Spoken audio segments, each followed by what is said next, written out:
Hello and welcome to the Apia Counseling Podcast. So, over the past few episodes, we've explored some fascinating questions. Can people really change? Can anxiety exist without a clear reason? How do you know if you're overthinking?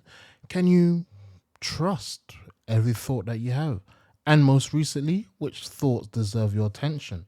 All of those conversations have led us to today's question. What does a healthy mind actually look like? Let's explore that together.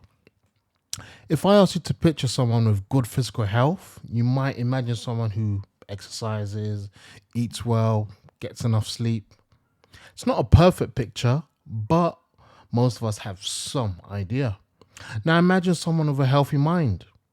What comes to mind?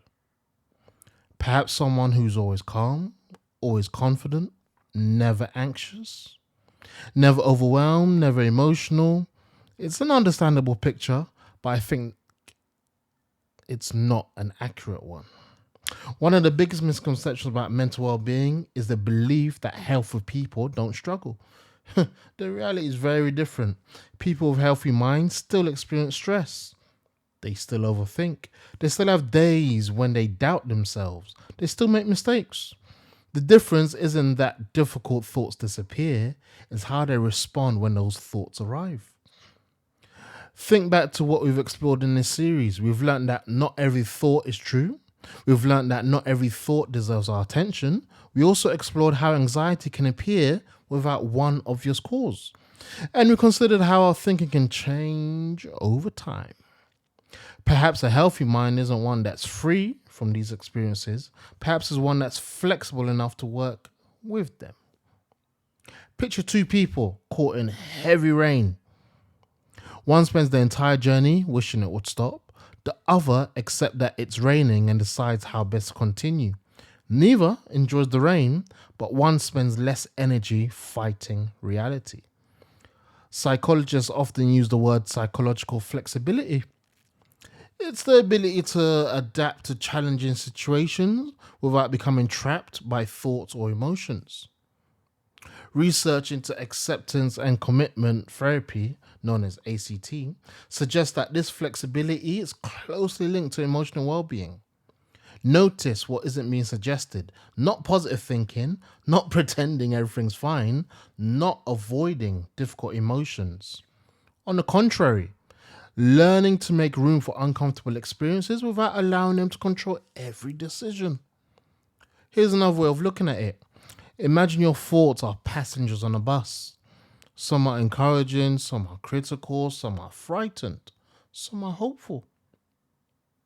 You don't get to choose which passengers get on, but you do get to choose whether they take hold of the steering wheel. That's a very different way of thinking about mental health. One thing I've noticed over the years is that people often wait until they feel confident before making changes, but confidence often comes after action, not before it. The same applies to emotional well-being. We don't always feel calm before having a difficult conversation. Sometimes we become calmer because we've had the difficult conversation that we've been avoiding. We don't always stop overthinking before making a decision. Sometimes making a decision is what quietens the mind. Here's something I like to challenge gently. What if your goal isn't to eliminate anxiety or silence every negative thought or never feel overwhelmed again? What if your goal is simply to understand yourself a little better than you did yesterday? That feels more realistic and perhaps more compassionate. Susan David has spent many years researching emotions, and there's one thing she states: discomfort is the price of admission to a meaningful life. I think that's worth reflecting on because perhaps emotional well-being isn't about avoiding discomfort. Maybe it's about learning that you can experience discomfort and still keep moving toward the life that you want. As we come to the end of this series, I'd like to leave you with one final thought. Over the last 9 episodes, we've explored questions about change, anxiety, overthinking, attention, and the way our minds work. If there's one thing I hope you take away, it's this. A healthy mind isn't a quiet mind, it's a curious one. A mind that's willing to pause, to learn, to question, to grow, and above all, to treat itself with the same understanding it would offer someone else. As we finish this episode, I'd simply invite you to reflect on this. Over the last 10 episodes, which is what is one thing you've learned about your own mind that you didn't know before? You don't need to answer now. It's not an immediate answer that's necessary. Just let the question stay with you. What is one thing you've learned about your own mind that you didn't know before? Thank you for joining me throughout this process. In our next episode, we'll begin exploring a completely new set of questions.